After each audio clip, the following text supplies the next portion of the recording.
तर अशा प्रकारे आम्ही निघालो चारधारा ॲग्रो टुरिझमसाठी. हा एक फार्म स्टे आहे, जो महाबळेश्वरवरनं थोडंसं पुढे साधारण मॅप्रो गार्डनवरनं एक 38-40 किलोमीटरवर आहे.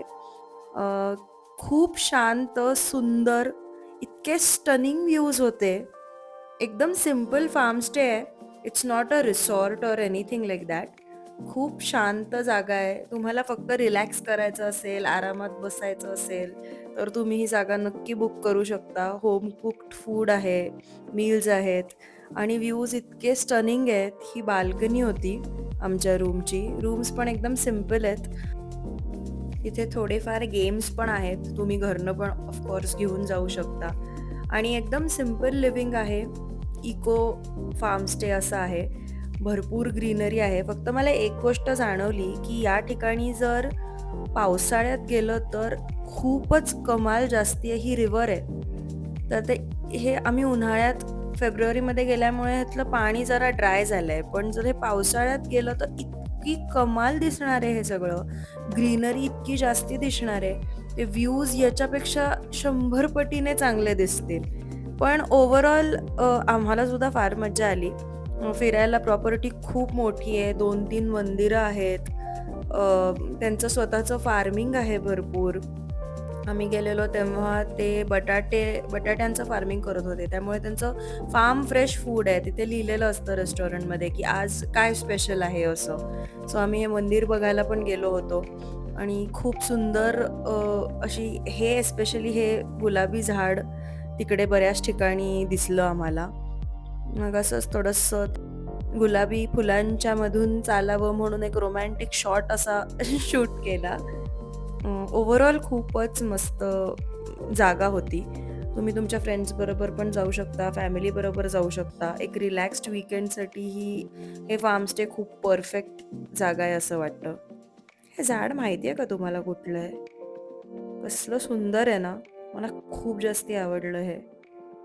त्यानी असं सगळं ब्युटिफुल दिसत होतं. रात्रीसुद्धा इतकी मस्त शांतता होती. ऑब्व्हियसली व्ह्यूज काहीच दिसत नव्हते. पण फार्म स्टे तरीसुद्धा खूप सुंदर दिसत होतं. It was fully lit. सकाळी आम्ही त्यांच्या ॲक्च्युअल स्ट्रॉबेरी फार्मवर गेलो. जे हायलाईट होतं अख्ख्या स्टेचं. ही कांद्याची पात लावली आहे बघा त्यांनी पूर्ण. हे त्यांचं स्ट्रॉबेरी फार्म आहे. हे तर अजिबातच मिस नका करू. खूप सुंदर आहे. ॲक्च्युअली इतक्या मस्त छान स्ट्रॉबेरीज लावलेल्या ज्या आम्ही तोडून खाऊ शकलो. खूप खूप छान आहे हे. हे बघा इकडे त्यांनी ब्रोकोली लावली आहे. Fresh broccoli. सगळं ते स्वतः त्यांचं उगवतात. हा शेपू आहे. कोबी बघा. कोबी किती मोहक दिसतो ना, पण खायला काही खास मला आवडत नाही. स्ट्रॉबेरीज आहाहा! फ्रेश स्ट्रॉबेरीज फार्ममधनं डिरेक्ट प्लक केलेल्या. की मजा येत होती ना, इतक्या गोड आणि इतक्या भारी स्ट्रॉबेरीज मी कधीही खाल्लेल्या नाही आहेत. ते विकतात सुद्धा स्ट्रॉबेरीज. आम्ही साधारण ₹300 पर केजीच्या दराने घेतल्या. तुम्ही जर चारधाराला गेलात तर हे स्ट्रॉबेरी फार्म अजिबात मिस नका करू. ओहो! So good. खूपच छान आणि फ्रेश स्ट्रॉबेरीज होत्या आणि अशा स्ट्रॉबेरीज फार्ममधनं डायरेक्ट तोडून खाण्याची मजा काही वेगळीच आहे ना. असा एक्सपिरियन्स आपल्याला सगळीकडे नाही मिळत. नाही खरंच खूपच भारी होत्या, गोड होत्या. सो अशा प्रकारे आम्ही फ्रेश स्ट्रॉबेरीज तोडून 3 किलो विकत घेतल्या.